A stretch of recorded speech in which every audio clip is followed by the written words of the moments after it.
Hello my dear student, welcome to R K home tuition. আশা করছি তোমার সব ভালো আছো। তোমার তো আর কিছুদিন পরে শুরু হচ্ছে মাধ্যমিক 2026 পরীক্ষা। তোমাদের অনেকে চিন্তা হচ্ছে যে ইতিহাস বিষয়ে লং প্রশ্ন মানাটের কোনগুলি এবছর পড়বে। তাই তোমাদেরও সেই চিন্তা দূর করতে এমন 6টি বাছাই করা সেরা সাজেশন নিচ্ছি যে প্রশ্নগুলি এবছরের জন্য সবচেয়ে বেশি গুরুত্বপূর্ণ। আর সেই প্রশ্নগুলির মধ্যে আরেকটি এমন প্রশ্ন দেখিয়ে দিব যে প্রশ্নটি এবছর আসতে চলেছে, হুবহু কমন মিলে যাবে। চলো তাই বেশি সময় নষ্ট না করে আজকে সেই প্রশ্নগুলি তোমাদের ঝটপট দেখে দিই। তার আগে ছোট্ট একটা অনুরোধ, চ্যানেলটিকে নতুন হলে সাবস্ক্রাইব করে দিও, আর সাজেশনগুলি ভালো লাগলে বন্ধুদেরকে অবশ্যই শেয়ার করে জানিয়ে দাও।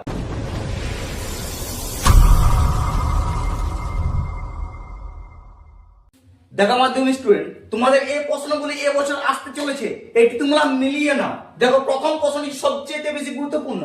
কি বলছে একটি 19 শতকের বাংলা সমাজ সংস্কার আন্দোলনে ব্রাহ্ম সমাজগুলি কিরূপ ভূমিকা ছিল।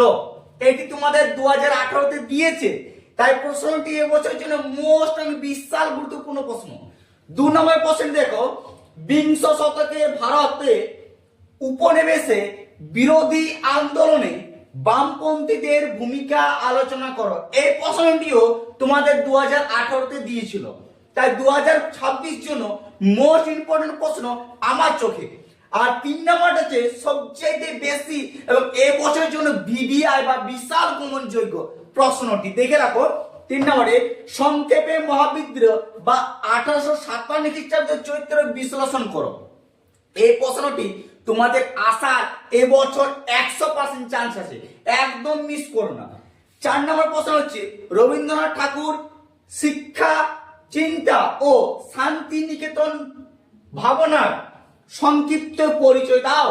এটি তোমাদের 2020-তে মাধ্যমিকে পড়েছিল, তারপর থেকে দেয়নি, তাই এবছরের জন্য মোস্ট বিশাল গুরুত্বপূর্ণ প্রশ্ন। 5 নম্বর হচ্ছে বঙ্গভঙ্গ বিরোধী আন্দোলনের নারী সমাজ কিভাবে অংশগ্রহণ করেছিলেন, তাদের আন্দোলনে সীমাবদ্ধতা কি।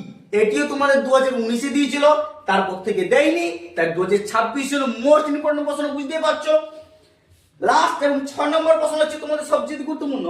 বিদ্যাসাগরের নেতৃত্বে বিধবা বিবাহ আন্দোলনের সংক্ষিপ্ত বিবরণ দাও। বিদ্যাসাগরে কতটা সাফল্য অর্জন করেছিল।